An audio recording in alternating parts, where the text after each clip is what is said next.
내 형제들아, 너희가 스스로 선함이 가득하고 모든 지식이 차서 능히 서로 권하는 자임을 나도 확신하노라. 그러나 내가 너희로 다시 생각나게 하려고 하나님께서 내게 주신 은혜로 말미암아 더욱 담대히 대량 너희에게 썼노니, 이 은혜는 곧 나로 이방인을 위하여 그리스도 예수의 일꾼이 되어 하나님의 복음의 제사장 직분을 하게 하사 이방인을 제물로 드리는 것이 성령 안에서 거룩하게 되어 받으실만 하게 하려 하심이라.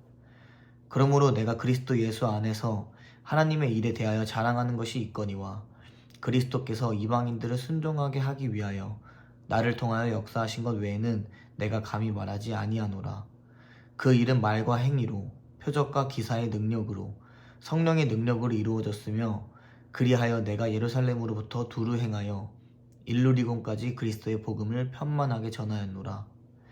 또 내가 그리스도의 이름을 부르는 곳에는 복음을 전하지 않기를 힘썼노니, 이는 남의 터 위에 건축하지 아니하려 함이라. 기록된 바 주의 소식을 받지 못한 자들이 볼 것이요 듣지 못한 자들이 깨달으리라 함과 같으니라. 오늘의 본문은 로마서의 종결부에 해당합니다. 사도 바울은 로마서를 기록한 이유를 다시 언급하면서 로마 교회의 성도들을 향한 편지를 마무리합니다. 바울은 자신이 이방인의 사도로서 했던 사역들을 언급합니다. 바울은 자신의 사역에 대해 이야기할 때 자신을 높이지 않습니다. 17절 말씀을 다시 한번 읽어보겠습니다. 그러므로 내가 그리스도 예수 안에서 하나님의 일에 대하여 자랑하는 것이 있거니와. 바울은 자신이 감당했던 사역들을 이야기할 때 하나님을 자랑합니다. 바울은 오랜 시간 동안 수많은 사역을 감당하며 또 온갖 고난을 당했습니다. 그러나 그 모든 사역의 영광을 하나님께로 돌립니다. 자기 자신을 자랑하는 것이 아니라 하나님을 자랑하는 것입니다. 이어지는 18절에서 또 바울은 이렇게 말합니다. 그리스도께서 이방인들을 순종하게 하기 위하여 나를 통하여 역사하신 것 외에는 내가 감히 말하지 아니하노라. 우리에게도 바울과 같이 하나님을 자랑하고 높이는 고백이 있어야 합니다. 모두가 알고 있는 사실이지만 그것이 결코 쉽지만은 않습니다. 세상에서 그리스도인임을 드러내는 것이 때로는 약점으로 작용할 때가 있습니다.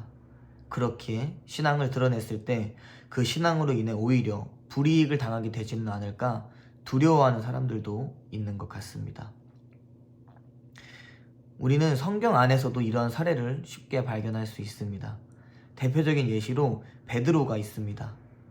베드로는 예수님의 제자들 중에 수제자라 불리었지만 그러한 베드로도 예수 그리스도를 자랑하지 못했던 적이 있습니다. 예수님께서 신문을 받으시던 날 베드로는 예수님을 3번이나 부인하고 그에 이어 저주까지 했습니다. 저는 한때 이러한 베드로의 모습을 보면서 이해하지 못했던 적이 있었습니다.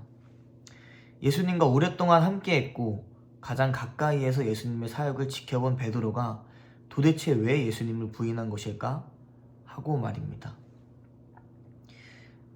내가 베드로였다면 그렇게 하지 않았을 것 같다는 교만한 생각을 가진 적도 있었습니다. 하지만 말씀을 묵상하면서 그런 생각이 얼마나 교만한 생각이었는지를 깨닫게 되었습니다. 사실 현대를 살아가는 우리들에게 베드로와 같이 하나님을 직설적으로 부인할 만한 일은 많지 않을 것으로 생각됩니다. 누군가 갑자기 우리들에게 찾아와서 하나님을 믿는지 안 믿는지를 확인하고 그 대답에 따라서 우리의 생사가 결정되는 그런 상황을 겪게 될 확률은 아주 희박하다는 말입니다. 하지만 그렇게 입으로 하나님을 믿지 않는다고 말하는 것만이 하나님을 부인하는 것이 아닙니다. 하나님을 믿는다고 말하며 하나님을 자랑하지 않는 것이 하나님을 부인하는 것입니다. 우리가 하나님을 만왕의 왕이시며 나의 삶의 주인이라고 고백한다면 그러한 하나님을 어떻게 자랑하지 않을 수 있을까요? 바울은 복음의 진리를 자랑하고 싶어서 안달난 사람이었습니다. 그리고 베드로는 예수님을 부인한 후 참회의 눈물로 회개하고 성령의 충만함을 받아 변화되었습니다. 그리고 수많은 사람들에게 주님을 전했습니다. 그리스도의 속죄함과 성령의 능력을 자랑하며 남은 삶을 온전히 하나님께 헌신하였습니다. 베드로와 바울을 비롯한 수많은 믿음의 사람들이 존경받는 이유는 그리스도를 자랑하고 그것을 삶으로 드러내기 때문이라고 생각합니다.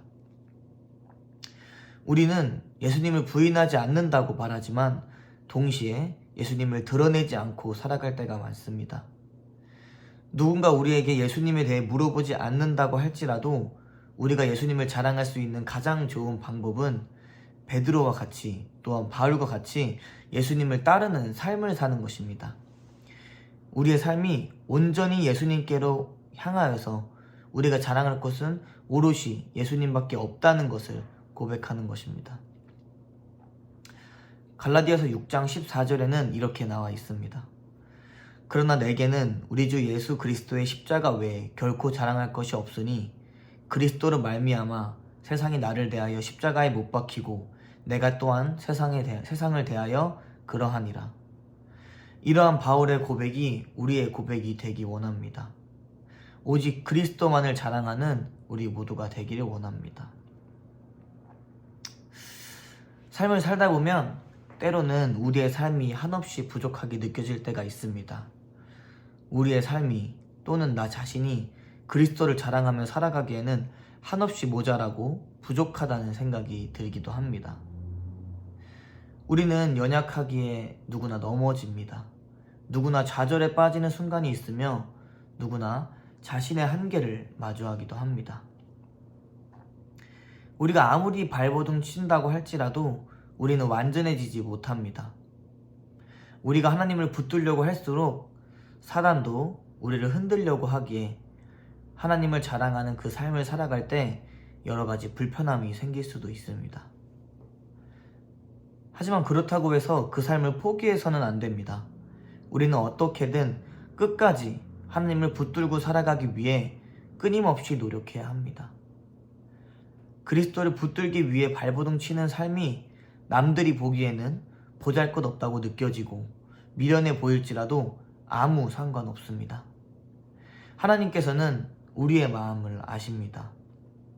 하나님께서는 우리의 노력을 알아주십니다. 그 하나님을 믿는 우리에게는 그것만으로 충분합니다. 그리고 하나님께서는 우리의 그러한 약함까지도 품어주십니다. 그렇게 우리는 스스로의 약함을 숨기고 부끄러워하는 것이 아니라 우리의 약함까지도 자랑할 수 있어야 합니다. 제가 정말 좋아하는 찬양 하나를 소개해드리고 말씀을 마무리할까 합니다. 나의 약함은 나의 자랑이요 라는 찬양인데요. 이 찬양에 이런 가사가 있습니다. 나의 약함은 나의 자랑이요, 나의 실패는 나의 간증이요, 나의 아픔은 나의 영광이니 그 부르심 따라 내가 걸어갑니다. 우리가 오늘의 본문에서 보았던 바울처럼, 그리고 방금 제가 읽어드린 찬양의 가사처럼 예수 그리스도를 자랑하고 또 그 자랑하는 삶을 살아가는 과정에서 발견되는 우리의 약함까지도 자랑하는 우리 독일교회 성도님들이 되시기를 간절히 소망합니다. 그렇게 우리의 삶 속에 예수 그리스도가 있을 때 하나님께서 우리의 삶을 또 채워주시며 위로해 주실 것을 확신하는 우리가 되길 원합니다. 제가 기도하고 오늘의 묵상 마치겠습니다. 사랑이 많으신 하나님 아버지 감사합니다. 오늘의 말씀을 통해 언제나 하나님을 자랑하는 바울의 모습을 보았습니다. 우리에게도 바울처럼 하나님을 자랑하는 마음이 있기 원합니다. 하나님을 자랑하지 않고는 견딜 수 없는 삶을 살기 원합니다. 그 삶을 살아갈 때 무너지고 좌절하는 순간을 맞닥뜨릴지라도 우리의 약함까지도 품어주시고 돌보아 주실 하나님을 신뢰하며 끝까지 주님을 붙들고 나아가는 우리가 되게 하소서. 주님께서 만왕의 왕이시며 내 삶의 주인이시기에 언제나 주님을 찬양하고 또 자랑하겠습니다. 세상 끝날까지 우리를 단단히 붙들어 주시옵소서. 예수님의 이름으로 기도합니다. 아멘.